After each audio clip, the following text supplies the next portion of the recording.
일은 잘하는데 늘 우울감에 이 이유는 때문에 생긴 게 고기능 우울증이라는 것도 생길 수 있다. 근데 이제 트라우마가 안 좋은 게 안녕하세요. 서울대학교 의과대학 법의학교실의 유성호입니다. 오늘은 특이한 책을 하나 추천하려고 하는데요.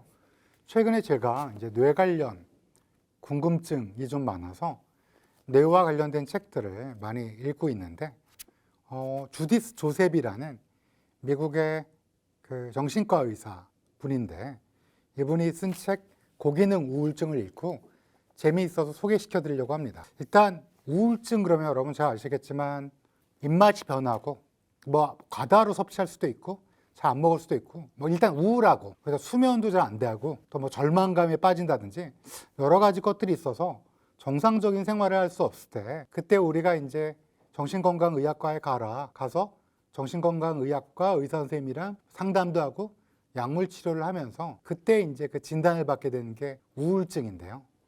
우울증은 그래서 기본적으로 저도 그렇고 아마 정신과 선생님도 그러실 거고 아마 우울한 마음 때문에 자기의 어떤 의사 판단이나 일상생활의 수행에 있어서 문제가 있는 경우를 우울증 진단의 중요한 지표 중에 하나가 아닐까 생각합니다.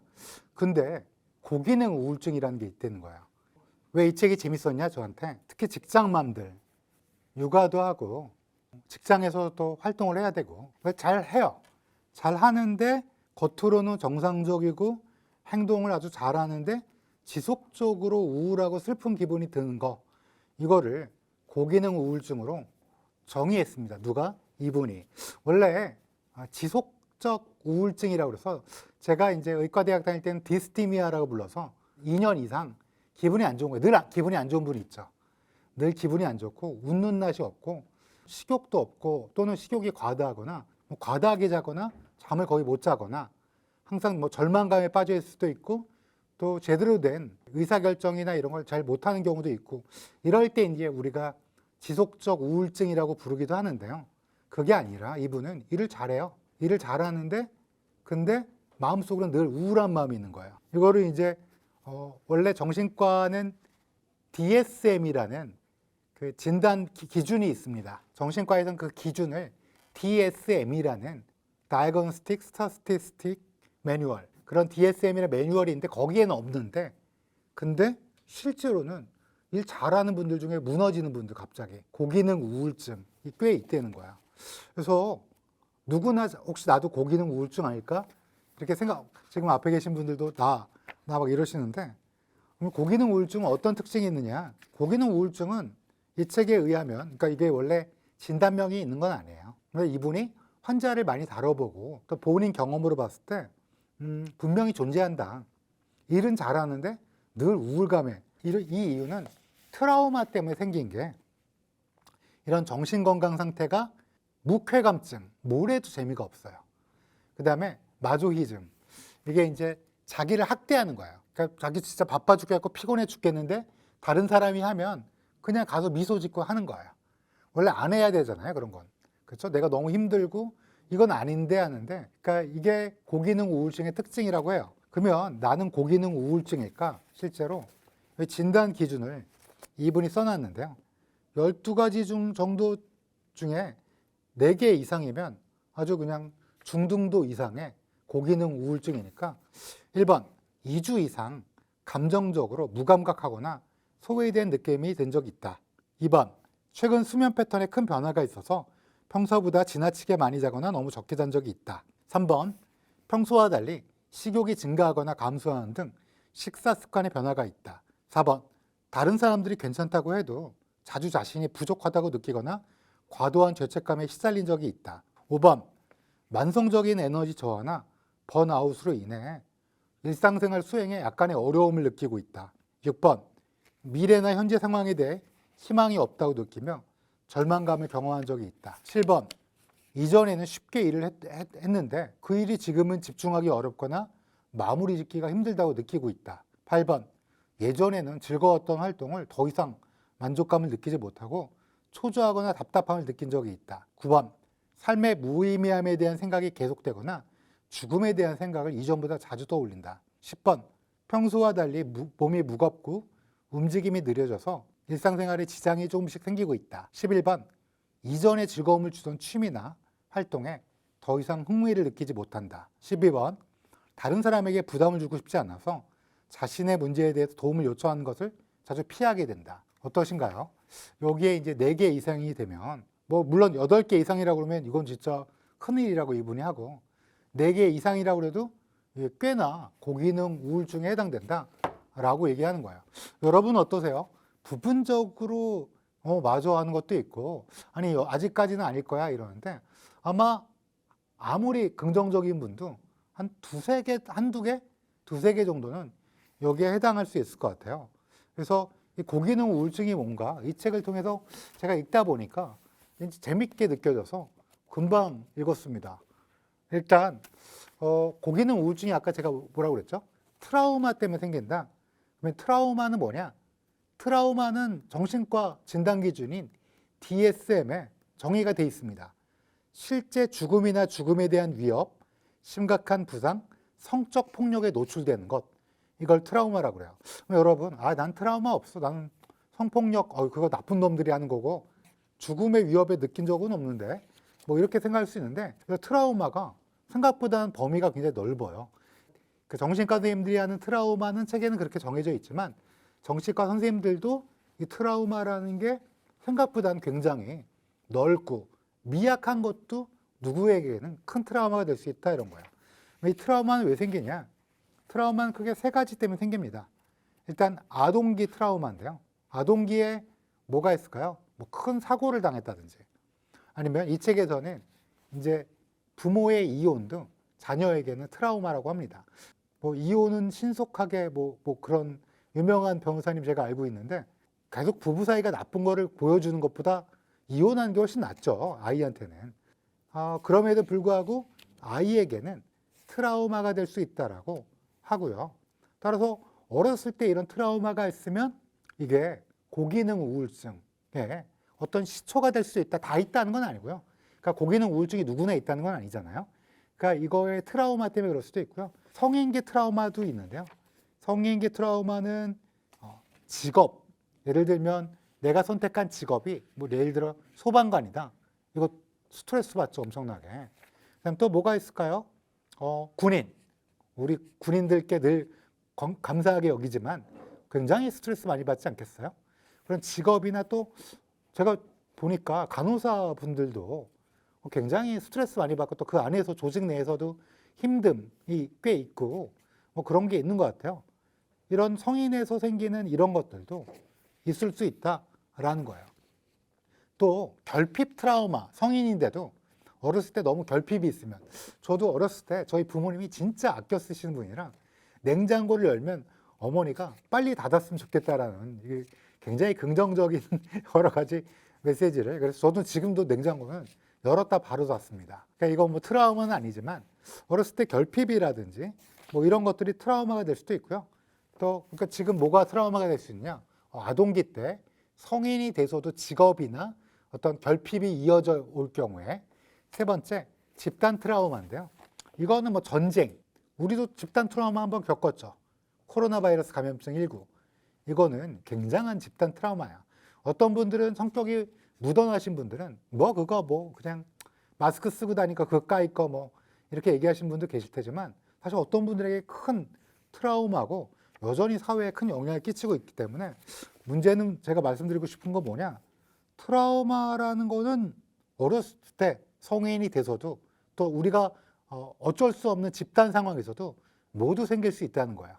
그러니까 누구의 잘못이 아니다, 너만 트라우마 입는 게 네 잘못이다, 그렇게 얘기해서는 아니 된다는 뜻이에요. 그런 트라우마 때문에 우리는 고기능 우울증이라는 것도 생길 수 있다.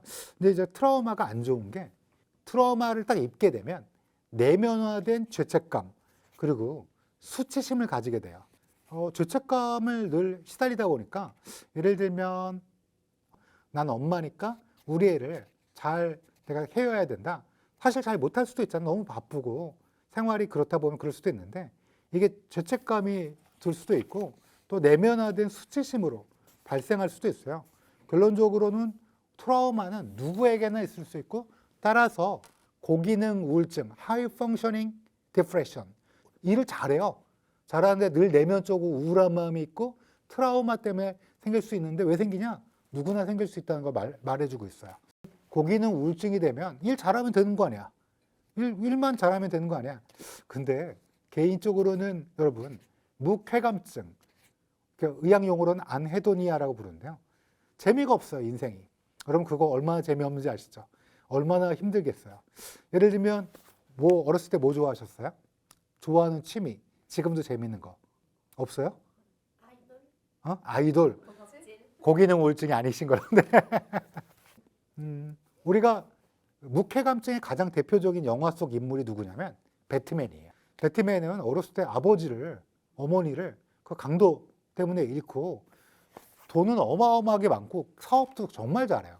그 고담시티에서 돈이 어마어마 많고 근데 끊임없이 자기를, 물론 우리는 와 배트맨이 막 펭귄에서도 그다음에 조커랑 싸워서 우리를 구해주고 고담 시민에게 참 좋은데 인생 너무 불쌍하지 않아요? 즐거움을 느낄 수 없고 그냥 그 자신의 위험과 다른 사람들은 피해야 되는 그런 과정으로 막 밀어 넣는 그게 바로 무쾌감증의 위험 그리고 굉장히 큰 문제인 거죠.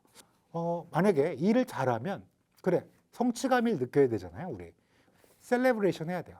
저는 아직 50만이 안 됐지만 50만이 되면 성취감을 갖고 셀레브레이션을 해야 된다는 게 당연하잖아요. 근데 만약에 제가 무쾌감증이면 뭐 그 50만 뭐 성취감보다는 공허함, 그 시간만 많이 뺏기고 뭐 재미도 없고 막 이런다면 제가 고기능 우울증일 텐데 고기능 우울증은 아니고요. 결론적으로는 무쾌감증이란 건 결국 뭐예요? 인생에 있어서 굉장히 불행한 거예요. 무쾌감증이 개인적 문제가 아니라 사회 전체가 약간 등 떠미는 것도 있어요. 무슨 말이냐? 이분이 여기 주디스 조셉이라는 여자 정신과 선생님이신데 이분이 이제 진료하는 분 중에 이걸 쭉 오랫동안 연구비를 받아서 정부 차원에서 연구를 꽤 하셨나 봐요. 근데 어느 사람들이 제일 많을까요? 고기능 우울증이. 아시아 사람들이에요. 그 다음에 유럽에서는 영국 사람들. 느낌이 어때요? 체면, 감정을 얘기하지 말고 그 다음 어때요? 여러분 어떻게 지내? 그러면 어때요? 쏘쏘. 그냥 내 감정. 나 너무 좋아 요즘. 이렇게 하는 것보다 그렇지 뭐. 뭐 늘 똑같지 뭐. 이게 약간 문화적 밈이에요. 그러니까 여러분들 막 좋고 나쁜 거를 진짜 표현한 적이 없죠. 근데 제가 이제 편견할 수도 있는데 제가 이제 중동 사람들이랑 친했어요. 미국에서. 근데 중동 사람들은 바로 막 기분 나쁜 거 바로 얘기하고 좋으면 막 입에 침 튀기면서 막 얘기하는 있고요. 기억에. 그 친구가 약간 촐랑대해서 그럴 수도 있고 또 그 멕시칸 분들. 진짜 솔직해요. 진짜 솔직하고 뭐 우리 한국인이랑 잘 맞다라는 어떤 기질면에서. 근데 우리 한국 사람들이나 일본 사람, 특히 일본 분들, 제 옆방에 옆랩에 일본 분이 있었는데 뭘 생각하고 있는지 좋은지 나쁜지 웃는 걸 거의 본 적이 없어요. 제가 마지막에 떠나면서 고마웠다라고 하니까 그때 한 번씩 웃어준 거 아마 좋은 사람인데 그 문화적인 그런 거가 좀 문제가 되지 않을까 이런 생각이 들어요. 그래서 여기서 무쾌감증도 어떻게 진단할 수 있는가를 16가지를 이런 것들을 쭉 진단 기준을 했고요. 우리가 High Functioning Depression, 고기능 우울증이 걸리면 그러면 생기는 게 무쾌감증이랑 또 하나 뭐가 있다고 그랬죠? 마조히즘. 마조히즘이 뭐죠? 내 자신을 몰아붙이는 거. 그걸 마조히즘이 뭐래요? 마조히즘은 보통은 정신과 영역에서는 제가 알고 있기로는 성적인 게 있고요. DSM-3까지는 뭐라고 되어 있냐면 만성적으로 자신이 자신을 해치고 남을 기쁘게 하려는 행동 패턴이 지속해서 나타나는 성격 장애다. 그러면 여러분 사이코 아니에요? 이렇게 얘기할 수도 있는데 지금은 없어졌어요. 진단 기준에 빠졌어요. 왜 빠졌냐? 이게 이제 정치적 이유도 있고 성적인 논란도 있었고요. 결론적으로 제가 말씀드리고 싶은 거는 자기 자신을 학대하는 거는 생각보다 꽤 많이 있는 행위예요. 언제 있느냐? 자기 희생으로 맺어진 관계를 그거를 진정한 관계라고 생각하는 분들도 꽤 있어요. 특히 누가 이 고기능 우울증 분들이 이제 내면화된 죄책감과 수치심 때문에 이게 자기 자신을 희생하려고 그러니까 뭐 좀 돼 그러면 우리 거절할 줄 알아야 되는데 거절을 못 하는 거예요. 그래서 이것 좀 해달라고 그러면 이거 내가 지금 바빠 죽겠는데 근데 이제 이런 피약적 관계가 그러면 남들이 당연하게 여겨요. 저 사람은 일 열심히 잘하는데 시키면 계속하네. 그러니까 이분이 시키는 사람이 나쁜 사람이 아니라 그냥 거절을 못하는 거니까 이 사람은 열심히 그냥 시키면 일이 좋은가 보네. 그래서 그렇게 지속되게 되는 거예요. 결국 이런 피약적인 관계는 건강에 어떨까요? 당연히 부정적인 영향을 끼칩니다. 결론적으로 이거는 뭐 관계적 마조이즘이 지속적으로 발전된다면 본인의 커리어에서도 마조이즘으로 발전되고요. 이런 분들 있죠. 내가 이 회사를 거의 다 책임지고 있는 것처럼 그것도 아니야 사실은. 그 여행 가도 돼. 휴가 가도 되는데 막 안달복달 못하고 막 자기를 희생하는 거예요. 근데 옆 사람들이 보면 좀 이상해. 근데 막 이분들이 자기를 학대해. 그런 분들이 있어요. 결론적으로는 이런 마조이즘이 건강도 해치고 관계도 해치고 커리어도 해쳐요. 본인은 어때요? 하이 펑셔닝이니까 진짜 열심히 했는데 나중에 승진이 안 된다든지 급여에 대해서 보상이 없다든지 그러면 더 성취감보다는 공허함을 느끼게 되는데 더 절망감에 빠질 가능성이 있는 거죠. 결론적으로는 그럼 마조이즘을 벗어나려면 어떻게 되냐? 그냥 뭐 내가 몸이 안 좋으면 몸이 보내는 신호에 귀를 기울여야 되는 거야. 그리고 주변에서 그만해. 너 아닌 것 같아 이거는. 세 번째, 내 마음의 소리, 진짜 마음의 소리가 뭔지, 내가 어떤지 이런 것들을 좀 찾는 거. 이런 게 중요할 것 같아요. 결론적으로는 이 책은 크게 1부와 2부로 나눠져 있는데 1부에서는 어때요? 지금 제가 말씀드린 고기능 우울증이 뭐냐. 그리고 진짜 나는 고기능 우울증일까? 읽다 보면 제가 왜 이걸 재미있게 끝까지 잘 읽었냐면 제가 고기능 우울증 같은 느낌이 드는 거예요. 물론 아닌 것도 있는데 저야 뭐 수면도 잘 취하고 식사 습관도 괜찮고 그다음에 뭐 저를 학대하거나 무쾌감성이 없긴 하지만 소지가 조금 있는 거야. 그런 소지. 왜냐하면 사람은 성격이 A, B, C, D 4개로 나누는 게 아니라 스펙트럼이에요. 그러니까 이런 스펙트럼에 일정 부분 걸치고 있다는 생각이 드니까 이건 내 얘기 같기도 하고. 그러면 이 하이 펑셔닝 디프레션을 벗어나려면 어떻게 해야 되냐? 어떻게 해야 될까요? 를 2장에서 이제 얘기해 주는 거야. 5V. 그래서 미국 사람들이 이런 거 좋아하죠. 뭐 말 만드는 거랑 5 이런 거 좋아하는데 5V예요. 이거 굉장히 재밌습니다. 그리고 굉장히 재밌고 제가 생각하기에는 한 번쯤 이렇게 도서관 같은 데서 빌려보셔갖고 이 2장, 1장도 되게 재밌는데 2장은 좀 실질적으로 도움이 많이 돼요. 제가 간단히 5가지의 V가 뭐가 있느냐. 첫 번째 V는 인정, 밸리데이션입니다. 나를 받아들이는 거예요. 그러니까 내가 지금 어떤 상태인가를 인정해야 돼요. 그래서 인정. 두 번째, 환기입니다. 환기는 공기를 환기시키는 거랑 똑같아요. 벤틸레이션. 감정 해방을 해야 되는 거야. 그래서 이 자신의 고통에 대해서 거짓말하지 말고 고통을 누구한테 얘기할 거냐? 이분이 아무래도 정신과 의사니까 정신건강 치료 전문가, 정신과 의사, 또 우리 여러분들 또 누구한테 많이 말씀하세요? 목사님 또는 뭐 신부님, 종교 지도자, 챗GPT, 그다음에 신뢰할 수 있는 친구, 그다음에 소셜 미디어, 뭐 이런 것들에 얘기를 할 건데 여기에 재밌는 게 하지 말아야 될 일, 소셜 미디어나 이런데 절대 하지 말아야 될 일이 몇 가지가 정리되어 있습니다. 우리 흔히 소셜 미디어, 예를 들면 인스타그램이나 X에도 본인의 감정을 얘기하신 분들이 있어요. 근데 이게 하다 보면 트라우마 덤핑이 됩니다. 남들은 듣기 싫은데 자기 감정을 막 쏟아부어요. 그러면 오히려 환기라기보다는 더 악화일로가 되는 경우도 있고요. 이 트라우마 덤핑을 피하는 거를 어떻게 해야 되나? 뭐 이런 것들을. 그리고 이제 어떻게 하면 환기를 잘할 수 있나? 그럼 환기 중에 대표적인 게 뭔지 아세요? 우는 거예요. 특히 여성분들이 뭐 무기로 사용할 때도 있지만 울면 감정의 전환이 될 때가 있잖아요. 그다음에 이제 예술적으로 표현하신 분들도 있고 뭐 그림을 그린다든지 노래를 부른다든지 뭐 이런 것도 있고 이런 감정 환기를 어떻게 할 수 있는가? 이것들도 아주 유용한 꿀팁이 잘 하고 있고요. 내가 하이 펑셔닝 디프레션이면 일단 인정하고 환기를 해야 되는 거야. 그 다음 어떻게 해야 되냐? 밸류. 내 삶의 기준을 찾는 거야. 내가 지금까지 트라우마 때문에 쾌감도 없고 무쾌감증에 나를 학대하면서 이 비정상적인 인간관계라든지 일에서 관계를 맺고 있다면 인정을 하고 그 다음에 어때요? 환기를 하고 그 다음에 나의 새로운 가치를 찾아야 된다. 그래서 어떻게 해야 되냐? 삶의 우선 가치가 뭔지를 자신이 정해야 돼요. 그래야지 마조히즘에 종지부를 찍을 수 있다. 이런 거예요. 그러면 나의 삶의 가치 어떻게 찾아야 돼요? 일단은 여러분 안 좋아하실 수 있는데 여기 이 책에는 뭐라 써 있냐면 첫 번째, 내가 존경하는 사람이 누구인지를 한번 찾아보는 거예요. 그 다음에 아침마다 나를 침대에서 일어나게 하는 그 원동력은 뭘까? 죽지 못해서 뭐 이런 대답도 있을 텐데, 근데 어때요? 곰곰이 나의 삶의 원동력이 무엇일까를 한번 찾아보는 거예요. 세 번째가 좀 재밌는데, 만족감과 포만감을 느꼈던 마지막 식사는 언제인가? 그 다음에 내가 어린 시절에 어떤 열정을 가지고 있었던가? 그 다음에 나는 만약에 내가 사랑하는 사람이 있으면 어떤 사람으로 그 사람에게 기억되고 싶은가? 이런 질문들을 해보면서 내 밸류를 한 번쯤 찾아보는 거야. 다만 이 책에서는 급하게 찾을 필요가 없다. 근데 만약에 저 찾았는데 도둑이 되는 거예요. 뭐 이런 나쁜 가치를 찾으면 어떻게 되냐? 그런 나쁜 가치 말고요. 여기서 이분은 그 걱정도 있어요. 혹시 나쁜 가치를 고를까 봐 이제 그 나쁜 가치 말고 좀 좋은 초월적인 가치.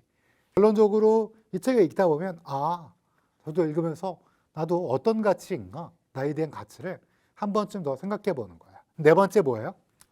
활력을 가져야 돼. 왜냐하면 디프레션이기 때문에 몸이 무겁고 내 몸을 돌봐주는 거야. 이 얘기는 우리 데멘톡에서 주된 주제 중에 하나인데요. 재밌었어요. 몸의 한계를 인정하고, 이분도 이제 의사 선생님이니까 몸이 기계다. 사실 우리 몸은 기계고 일과 삶의 균형을, 우리 몸의 기계를 더 잘 쓰기 위해서 어떻게 해야 되냐? 정신과 의사가 추천하는 거, 일과의 관계에 있어서 첫 번째, 너무 오랫동안 일하지 말자. 주변 사람들과 비교했을 때 나는 괜찮아, 나 아직 젊어. 근데 이게 우리 몸은 기계고 우리 몸은 거대한 화학 공장이에요. 언젠간 셧다운돼요. 근데 이거를 너무 지나치게 돌리면 안 된다. 요는 일하지 말라가 아니라 적절하게 일하자. 휴식을 취하면서. 두 번째, 삭막한 사무실이나 나의 일터에 인간관계, 가족이라든지 아니면 나의 따뜻한 온기를 채울 수 있는 걸 하나씩 놔두자. 온종일 앉아만 있지 말고 걷고 움직이자. 모든 일을 혼자 해결하려는 분들이 있으세요. 이거 마음에 안 들어. 그런 분들 많죠. 특히 예술가 분들은 이거 마음에 안 들어. 여기서도 카메라 이렇게 하면 또 옆 사람이 와서 또 막 이거 아니야 하면서 이거 아니야 뭐 이런 경우가 있는 것 같아요. 제가 보기에 가끔씩. 결론적으로는 너무 바쁘지 않게 주변을 돌아보면서 혼자 일하지 않는다는 마음으로 돌아보자. 이 정신과 선생님이다 보니까 수면 얘기를 또 재밌게. 저는 요즘에 이제 뇌에 관한 책을 많이 읽다 보니까 수면 얘기를 진짜 많이 읽었는데, 제가 읽어보니까 다 똑같아요. 왜냐면 정신과 선생님이 쓴 책이라 다 교과서 또 환자를 진료하고 막 이런 거니까 언제 한번 수면에 대해서는 자세히 얘기해 줄 때도 하겠지만, 이 책도 되게 재밌게 여러 가지 것들을 잘 하고 있습니다. 또 집에서 밥 해 먹는 시간에 요리를 좀 하자. 그러니까 뭐 배민, 쿠팡이츠 혼자 살다 보면, 여기 혹시 혼자 사신 분들 많이 이용하실 텐데 간단하게라도 만들어서 먹는 게 좋겠다. 이런 얘기도 아무래도 이제 꼼꼼히 이분들이 하고. 자, 마지막 습관이 뭐가 있을까요? 비전을 갖자. 자, 다시 한번 정리해 볼까요? 나 하이 펑셔닝 디프레션이에요. 그러면 뭔가 인정을 해야 되겠죠. 밸리데이션. 그 다음 어때요?